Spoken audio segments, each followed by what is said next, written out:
Trump would love a lot more and would have appreciated earlier cuts. Why? Simply because he needs to finance his expansionary policies.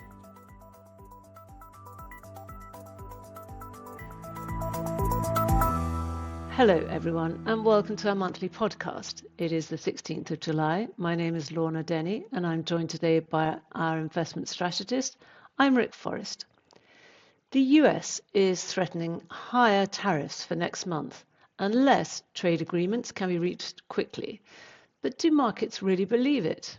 Today we will catch up on the trade tariff latest as well as the Fed's response to all this, and look at how equity valuations play into our tactical asset allocation.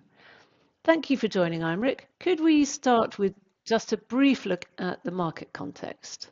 Yeah, hi Lorna, hi everyone. Indeed, it looks like the market is seeing the recent development as pretty positive. So we've seen a very strong rebound in equities since April and Liberation Day, despite high level of volatility around the announcement. It's worth noting that it's one of the fastest recoveries on record for equity market. We also had growth stocks recently, the tech, the Max 7, outperforming recently value stocks that tends to be a bit more defensive. And within fixed income, credit, so emerging market debt, high yield bonds, have been outperforming the other segments, especially government bonds. Now, for our European friends, Eurozone bonds have been underperforming despite the rate cuts from the ECB because of concerns on the long-term impact of expansionary fiscal policies. And diversification was very much found in gold that benefited from capital inflows since the start of the year due to its safe haven status. Now, a quick note on oil, especially given the Middle East conflict. Oil, despite this war, underperformed year to date. And finally, the dollar remains weak against most currencies. Really useful, thank you. We've had this tariffs boomerang threat for August. It puts trade tariffs right back at the top of the market's agenda. Yes, the US administration has been focusing obviously on tariff revenues to fund promised tax cuts, especially in light of high budget deficits. And so far in 2025, the US Treasuries have managed to get roughly $26 billion extra revenues thanks to those tariffs. The average tariff rate is probably also close to the target that was set originally of around 10%. So all in, it's 4 times more revenue for the treasuries compared to last year. Now, there's been discussions with Europe that are ongoing. With China, there's been a sort of pre-agreement. And despite the binary nature of those discussions, a high-level agreement on some compromises and continued talks would be the best outcome to allow negotiators to push back the deadlines. Now, on the equity side, for example, on the earnings side, analysts have factored in tariff rates of roughly 10 to 12%. In their forecast. So that's more or less in line with what has been achieved so far. Now, finally, on the economic and trade uncertainties, they remain high, especially among those discussions and additional threats from Donald Trump on Europe. So, for example, 30% tariffs. But those kind of uncertainties have probably peaked. We don't expect a recession as a result. And the surprise, however, comes from inflation, and inflation has remained lower than expected. Now, that may change, obviously, if companies decide to pass through the tariffs to the consumers. And the other big story then from the Trump administration is the big, beautiful bill on tax cuts and, of course, spending. Which sectors are the likely winners and losers here? Yeah, the winner seems to be very specific sectors such as private equity, financial companies. There's obviously the regulation that could favor crypto and other decentralized financial services. Some manufacturing industries also may benefit on the treatment of expenditures from a tax point of view.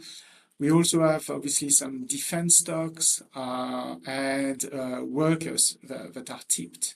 So mainly in food and hotel services, restaurants. The losers are some of the green industries, solar, wind-related energy providers, some healthcare, and we should expect additional tax on the healthcare, but also on the semiconductor sectors as we come closer to August, and the education sectors. We've seen all the issues associated with Harvard, for example. More importantly, the losers are low-income earners, whilst high-income voters will benefit. It sounds like there's still a good deal of uncertainty as to how the tariff and fiscal policy stories could play out. Is it any surprise that the Fed has refused to cut interest rates? So economic forecasting is increasingly dependent on the implementation of high-impact policies and on the changes. So every time the US administration set the tariffs and removed it, for example, and that makes it difficult for central bankers. So the Fed is indeed seeking greater clarity on inflation, on job markets. They may get a bit more clarity this summer, but so far we haven't really seen the impact of those tariffs on either inflation or jobs. So we expect the Fed still to cut interest rates probably a couple of times in 2025, as we expect economic growth to slow down towards the end of the year, and 3 times in 2026. So rates could go as low as 3.25%. As a reminder, they are currently at 4.5%. Simply because there could be additional pressure on the US economy because of those economic and geopolitical uncertainties. For Europe, we expect only 2 interest rate cuts between now and the end of the year. So currently we're at 2%, and we would expect the ECB to be able to cut down to 1.5% by the end of the year or at the start of next year, simply because of the strength of the euro and weakness in energy prices that should enable the central banks to cut rates going forward. And yet the White House has been putting relentless pressure on Fed Chair Jay Powell to slash those rates and even coming down close to 1%. Yeah, of course. I mean, as I just mentioned, we would expect a couple of rate cuts. Trump would love a lot more and would have appreciated earlier cuts.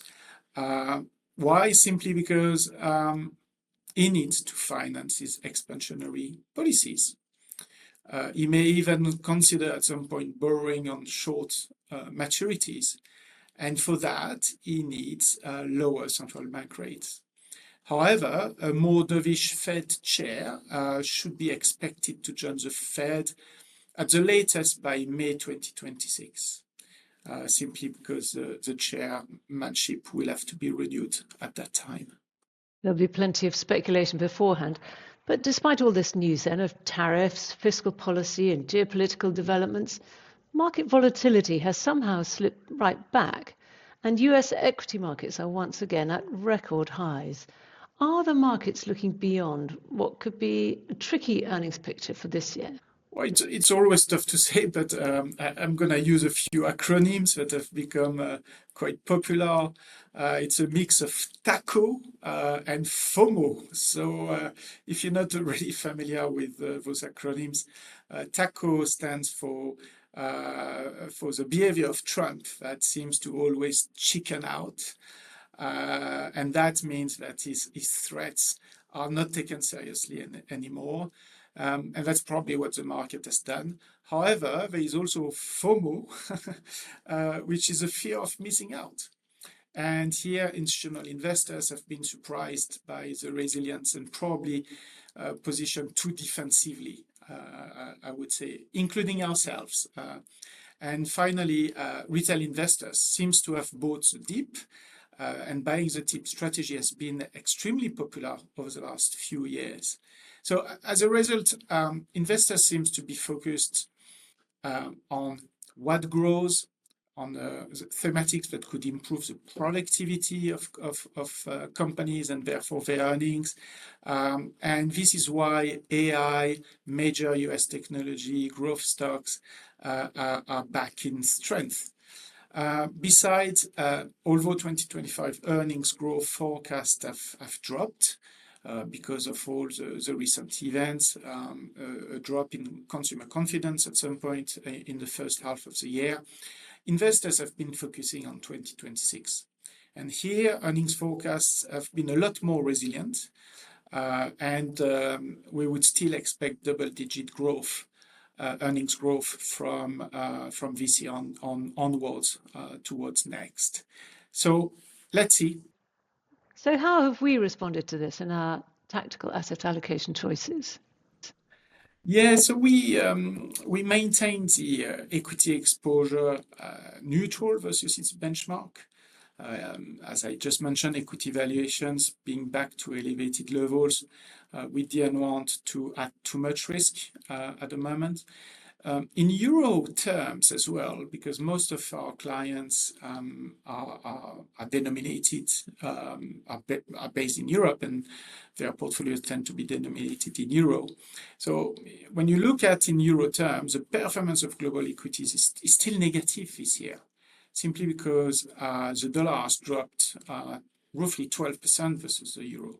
So we are mindful of course, more market-friendly policy announcements, and we may consider buying on dips, but for the time being a little bit more prudent on equity makes sense.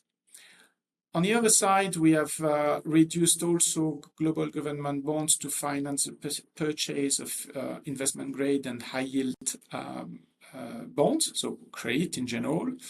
Government bond yields, especially the long end of the curve, so typically maturity of 10 years or over, may face upward pressures on rising budget deficits or simply inflation risks. Earlier, I mentioned that inflation risk was not really being considered by the market.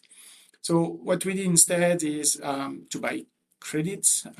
We don't believe that we will make much more money on spread compression because spreads have fallen, they're already low, but the risk of a recession has receded, and the default rate is still expected to remain low.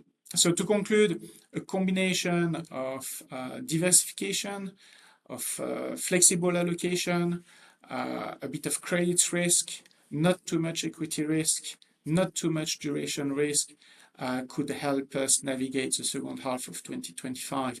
And we tend to argue for balance rather than boldness in the months ahead. Thank you very much indeed, Aymeric. Thank you, Lorna. Thank you all. If you found this episode interesting, do visit our website for more of our team's insights, including previous podcasts and our series of investment perspectives. You can find us on Apple, Spotify, and all leading podcast apps. Search for AXA IM Select Updates and subscribe to our channel. And if you like what you hear, then please do rate our podcast on your chosen platform. Thank you.